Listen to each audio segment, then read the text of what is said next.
11 ಜನರ ದುರಂತ ಅಂತ್ಯ ಆಗಿತ್ತು. ಅದಕ್ಕೆ ಸಂಬಂಧಪಟ್ಟಾಗಿ ಮಾತನಾಡಕ್ಕೆ ನಿಖಿಲ್ ಕುಮಾರಸ್ವಾಮಿ ನಮ್ಮ ಜೊತೆ ಇದ್ದಾರೆ. ಬನ್ನಿ ಅವ್ರನ್ನ ಸರ್, ರಾತ್ರೋರಾತ್ರಿ ಈ 5 ಜನ ಕಮಿಷನರ್ ಸೇರಿ 5 ಜನ ಸಸ್ಪೆಂಡ್ ಮಾಡಿದ್ದಾರೆ. ಇದ್ರ ಬಗ್ಗೆ ಏನು ಹೇಳ್ತೀರಾ ಸರ್? ಇನ್ನೇನು ನಿರೀಕ್ಷೆ ಮಾಡ್ತೀರಿ ರಾಜ್ಯ ಸರ್ಕಾರದಿಂದ? ಈಗ 3ನೇ ತಾರೀಕು ನಡೆದಂಥ ಈ ಒಂದು ಪಂದ್ಯಾವಳಿ ಬೆಳಗ್ಗೆ 4-5 ಗಂಟೆವರೆಗೂ ಸಂಭ್ರಮಾಚರಣೆ ಮನೆ ಮಾಡಿತ್ತು. ಎಲ್ಲರೂ ಬೀದಿನಲ್ಲಿ ಇಳಿದು ವಿಜಯೋತ್ಸವ ಆಚರಣೆ ಮಾಡಿರ್ತಕ್ಕಂಥದ್ದು ನೋಡಿದ್ದೀವಿ.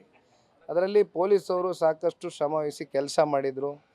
ಅಂತಿಮವಾಗಿ ಬೆಳಗ್ಗೆ 8 ಗಂಟೆಗೆ ಪೊಲೀಸ್ನ ಕಮಿಷನರು ಮುಖ್ಯಮಂತ್ರಿಗಳ ನಿವಾಸಕ್ಕೆ ಭೇಟಿ ಕೊಟ್ಟು ಇವತ್ತೇ ಮಾಡಲಿಕ್ಕೆ ಕಷ್ಟ ಆಗ್ತದೆ, ಆಮೇಲೆ ಎರಡೆರಡು ಕಡೆ ಇವೆಂಟ್ ಮಾಡಿದ್ರೆ ನಾವು ಜನಗಳನ್ನ ತಡೆಗಟ್ಟೋದು ಭಾಳ ಕಷ್ಟ ಆಗ್ತದೆ, ಮಿಸ್ಮ್ಯಾನೇಜ್ಮೆಂಟ್ ಆಗುತ್ತೆ, ಬೇಡ ಅಂತಕ್ಕಂಥದ್ದನ್ನ ಮುನ್ನೆಚ್ಚರಿಕೆ ಕ್ರಮ ವಹಿಸಬೇಕಾಗ್ತದೆ ಅಂತಕ್ಕಂಥದ್ರ ಬಗ್ಗೆ ಹೇಳಿದ್ರು ಕೂಡ ಎಲ್ಲವನ್ನ ಗಾಳಿಗೆ ತೋರಿದರು.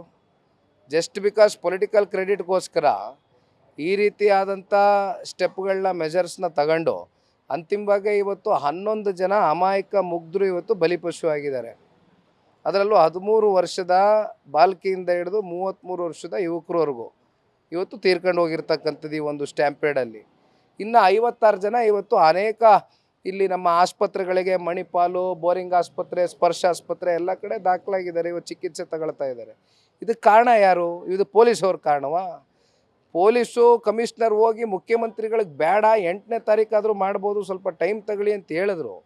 ತರಾತುರಿಲಿ ಇವೆಲ್ಲ ಗಾಳಿಗೆ ತೂರಿ ಮಾಡಿರ್ತಕ್ಕಂಥವ್ರು ಯಾರು? ರಾಜ್ಯ ಸರ್ಕಾರ. ಹಾಗಾಗಿ ಇವರಿಂದ ಏನು ನಿರೀಕ್ಷೆ ಮಾಡ್ತೀರಿ? ಹೇಳಿ? ಸರ್ಕಾರದ ವೈಫಲ್ಯವನ್ನು ಮುಚ್ಚಾಕೊಳ್ಳೋಕ್ಕೆ ಈ 5 ಜನ ಸಸ್ಪೆಂಡ್ ಮಾಡಿದ್ರ ಸರ್? ಅಲ್ಲ, ಭಾಳ ಸ್ಪಷ್ಟ ರೀ. ಇವಾಗಾದ್ರೂ ಅಧಿಕಾರಿಗಳು ಎಚ್ಚೆತ್ಕೊಳ್ಳಿಲ್ಲ ಅಂತ ಹೇಳಿದ್ರೆ ಮುಂದಿನ ದಿನಗಳಲ್ಲಿ ಸರ್ಕಾರ ಅವ್ರಿಗೆ ಬೇಕಾದಂಥ ಡೈರೆಕ್ಷನ್ಸ್ ಮೇಲೆ ಕೆಲಸ ಮಾಡಿಸ್ತಕ್ಕಂಥದ್ದಾದಾಗ ಅಮಾಯಕ ಪೊಲೀಸ್ ಅಧಿಕಾರಿಗಳಷ್ಟೇ ಅಲ್ಲ, IAS, KS ಆಫೀಸರ್ಸ್ ಎಲ್ಲ ಇದೇ ರೀತಿ ಮುಂದಿನ ದಿನಗಳಲ್ಲಿ ತಲೆದಂಡ ಆಗ್ತಕ್ಕಂಥದ್ದನ್ನ ನಾವು ಕಾಣಬೇಕಾಗ್ತದೆ. ಬಟ್ ಇವತ್ತೇನು ಸಸ್ಪೆನ್ಷನ್ ಆರ್ಡರ್ ಇಶ್ಯೂ ಮಾಡಿದ್ದಾರೆ, ಬಹುಶಃ ಇದು ಎಷ್ಟು ದಿನಗಳ ಕಾಲ ಸಸ್ಪೆನ್ಷನ್ ಆರ್ಡರ್ ಇಶ್ಯೂ ಮಾಡಿದ್ದಾರೆ, ಇಂಟರ್ನಲ್ಲಿ ಯಾವ ರೀತಿ ಮಾತಾಡಿದ್ದಾರೆ ನಮಗೆ ಗೊತ್ತಿಲ್ಲ. ಆದರೆ ಇದು ಸುಮ್ಮನೆ ಮೂಗಿಗೆ ತುಪ್ಪ ಸೋರ್ತಕ್ಕಂಥ ಒಂದು ಕೆಲಸ. ಯಾಕೆಂದರೆ ಈಗಾಗಲೇ ಜನ ಬೀದಿಲಿ ರೊಚ್ಚಿಗೆದ್ದಿದ್ದಾರೆ ಕಾಂಗ್ರೆಸ್ ಸರ್ಕಾರದ ವಿರುದ್ಧವಾಗಿ.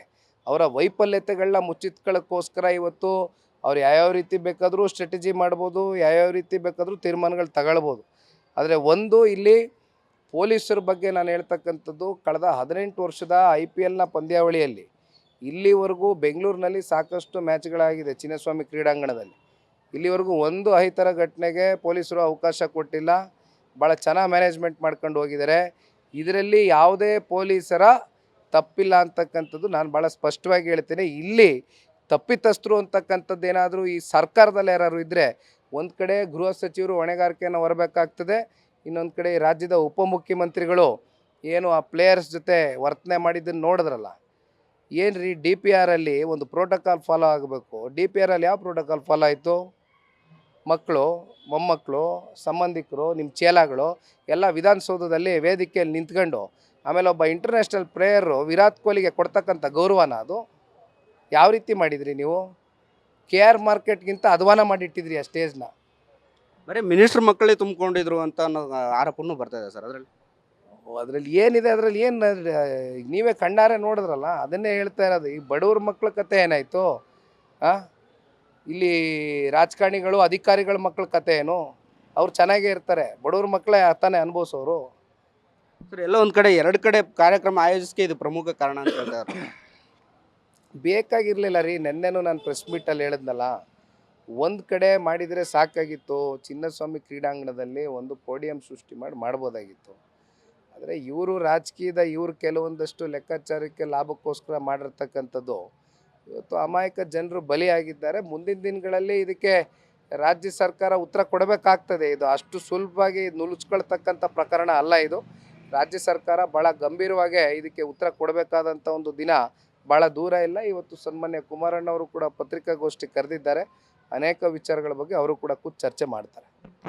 ಇದಿಷ್ಟು ನಿಖಿಲ್ ಕುಮಾರಸ್ವಾಮಿ ಅವರ ಮಾತಾಗಿತ್ತು. ಕ್ಯಾಮರಾ ಪರ್ಸನ್ ಸಲ್ಮಾನ್ ಜೊತೆ ಶಿವಕುಮಾರ್, ರೆಬೆಲ್ TV, ಬೆಂಗಳೂರು.